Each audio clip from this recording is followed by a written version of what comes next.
Today has drained me.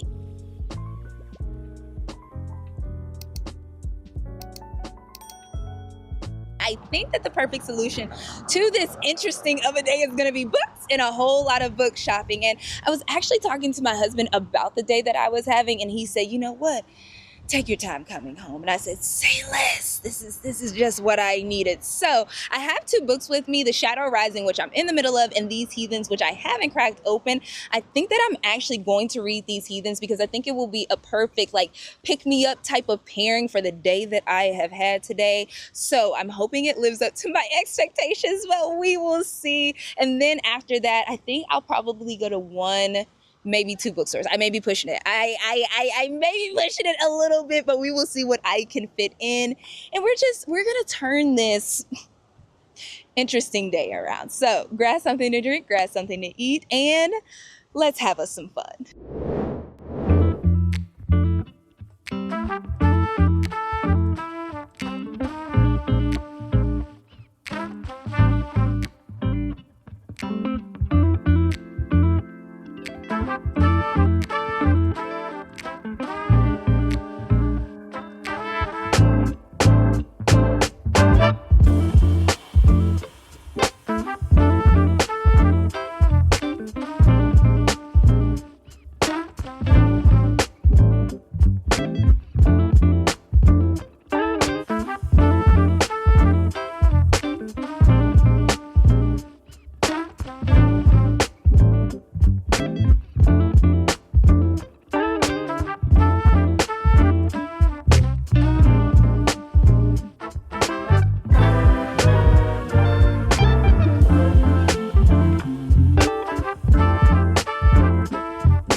definitely supposed to come back, close this vlog out, give you a recap of if we were able to turn the day around, which we were. It was it was a good ending or second half of the day. Just I really needed it, and it was just great. However, I finished this book. We aren't gonna talk about how late it is. My goodness. Decisions. I couldn't put this book down. I had to finish it, and now I'm like, this was not supposed to be a reading blog, but I want to talk about this so bad. I want to talk about this book, but my thoughts are just like,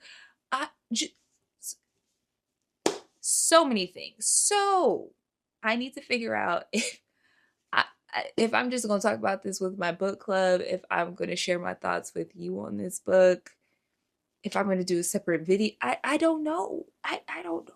All I do know is that, wow, and I need to go to sleep. So I'm going to do that, and then I will be back, and I will be back.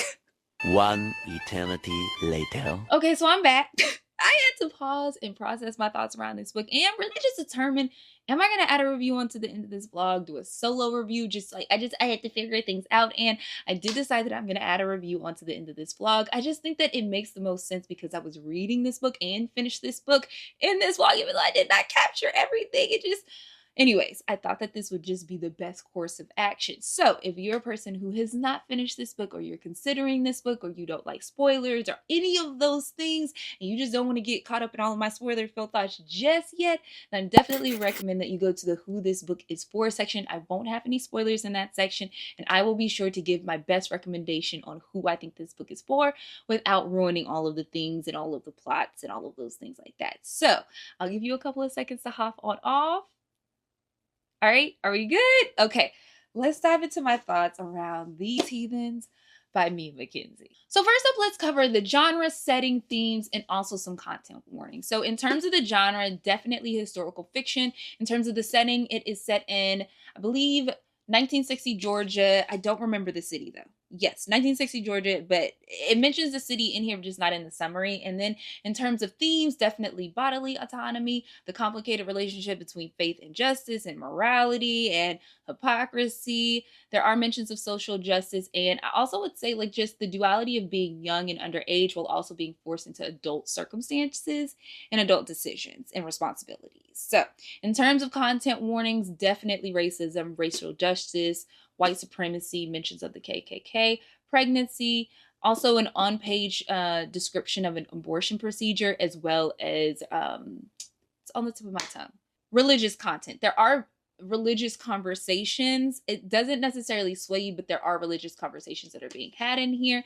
In terms of what this book is about, without reading the entire inside cover, it essentially follows Doris, who is a 17-year-old girl. She's living in 1960 Jim Crow Georgia, and she finds herself pregnant, and she feels like she doesn't really have that many options. And essentially what starts as a really desperate situation and a decision essentially basically becomes an unexpected journey where she finds herself surrounded by people who know who they are, they know what they want, and that doesn't necessarily fit into the box that she has been living in because she is sheltered. And I think in terms of her character, I think that's the first thing that I want to talk about, because when I tell you she is so layered and complicated, frustrating and funny, and just all of the things in between. So it's interesting because life has handed her some really hard circumstances that have forced her into adulting way too soon, outside of her pregnancy. And the duality and the tension that lives in that is that she is naive and sheltered because of her parents and her upbringing. And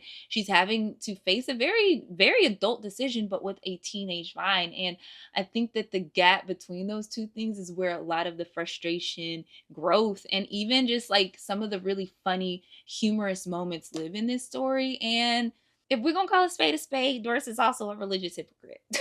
She has so many explanations for her actions, but not a whole lot of grace for others. And I'm like, girl, you are in the middle of trying to get an abortion, and you are judging women who get abortions.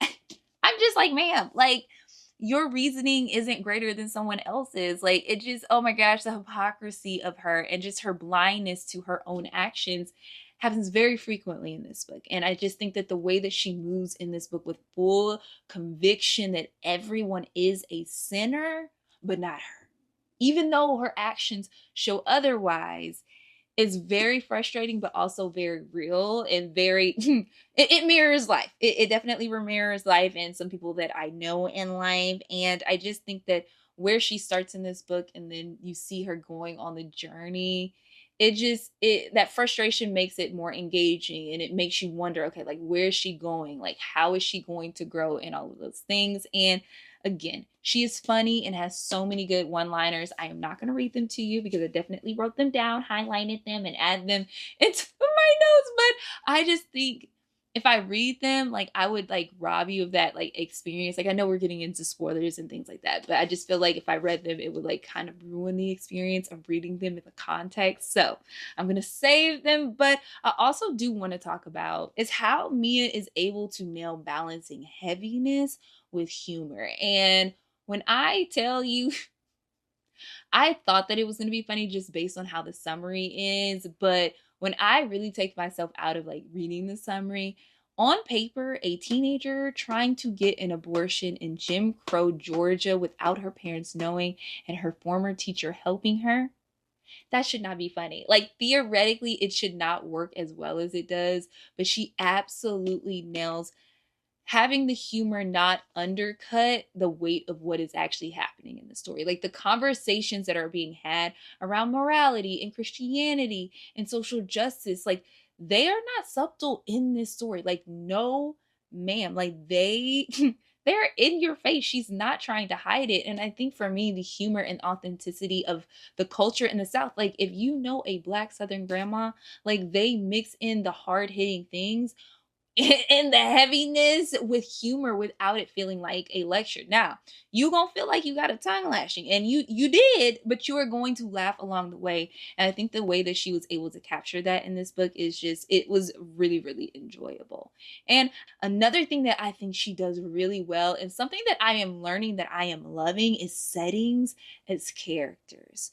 When I tell you, you feel the setting of this book. Like, it doesn't just feel like, oh, she has a setting and she has to have a place and time that she's putting these characters and the story that she's telling. No, 1960 Georgia is not just a time and a place that she just dropped her characters into. Like, it is alive, it's weighty, it has texture, it has presence, and it really does shape every decision that Doris makes and every interaction that she has with the people in her life. And it's the reason why certain doors are open, reason why certain doors are closed, and you do feel the setting in a way that you feel other characters. And it really did remind me and really solidify for me why I love Ken, why I love Dominion, because the settings are something that the characters are always in relationship with. Again, they're just not existing. Like, they are something that sometimes they're in resistance to as well. And I think that when writers are able to build worlds where you can visualize them, you can feel them, you can sense them, it's like, this is my type of carrying on in my type of time, especially with historical fiction, because I'm not going to hold you.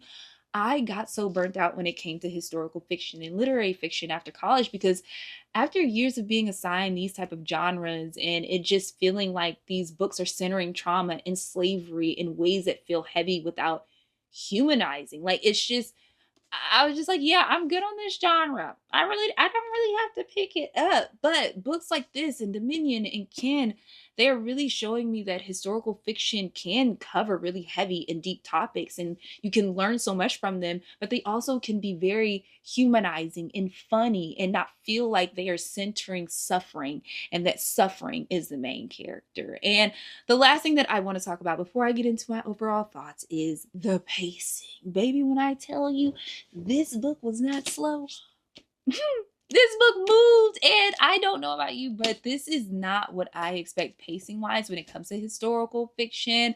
I don't know, just all of the historical fictions that I can think of are very, very slow moving. I think a good example of this is Ken. Like, I know I keep talking about Ken, it's at the top of my brain because I just read it, but Tiara immerses you into her world very slowly. She takes her good grand old time world building, and that pacing matches the worlds and the time that she's building that story in. While this one, on the other hand, It does not give you the background and the context and some of the details that you may be looking for because of your experience with some of the other historical fictions. And honestly, it wasn't really towards the end of this story that I realized, or that it reminded me, that Doris is recalling this story. Like, this isn't something she's living in and walking you through. No, she's thinking back and telling a story of a teenage her, right? Where she is growing into adulthood. And that time of her life was very chaotic. It was very overwhelming, and it was fast moving, and it did not slow down. And so this book not over explaining thing for me matches how memory works, right? How it feels to be a 17-year-old when you feel like your life is like over and it's in crisis and all of these things. And Mia basically not contextualizing the world for readers and asking readers to meet the book and Doris where they are.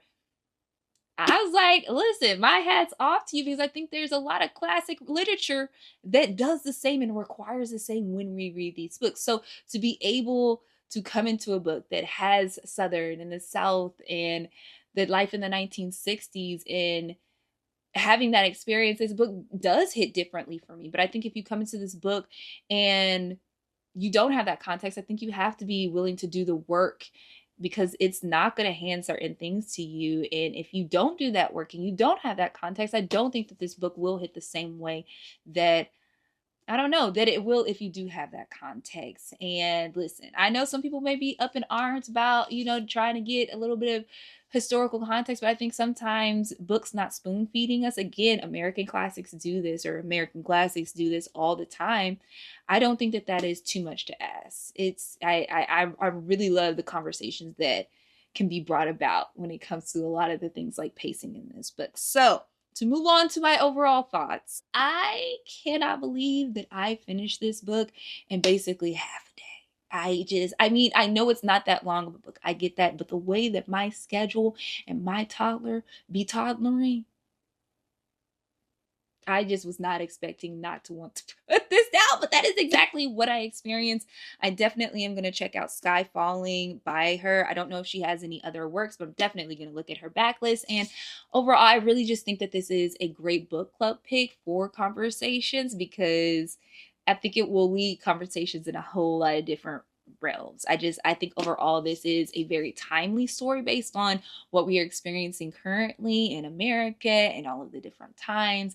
I think that, again, if you're willing to meet this book where it is and where the character is, I think that there are a lot of life lessons and nuggets that you could pull from this story. So in terms of who I think this book is for, I think that if you love historical fiction and you want a story that doesn't necessarily center suffering and only suffering in the Jim Crow South, but it's also not necessarily glamorizing it, this is the story for you. I think if you want a story that makes you laugh, if you want a story that centers a female taking control of her life, this book is for you. I think if you want a story that is also going to make you ask some really hard questions of yourself and pull things out of you, this is the story for you.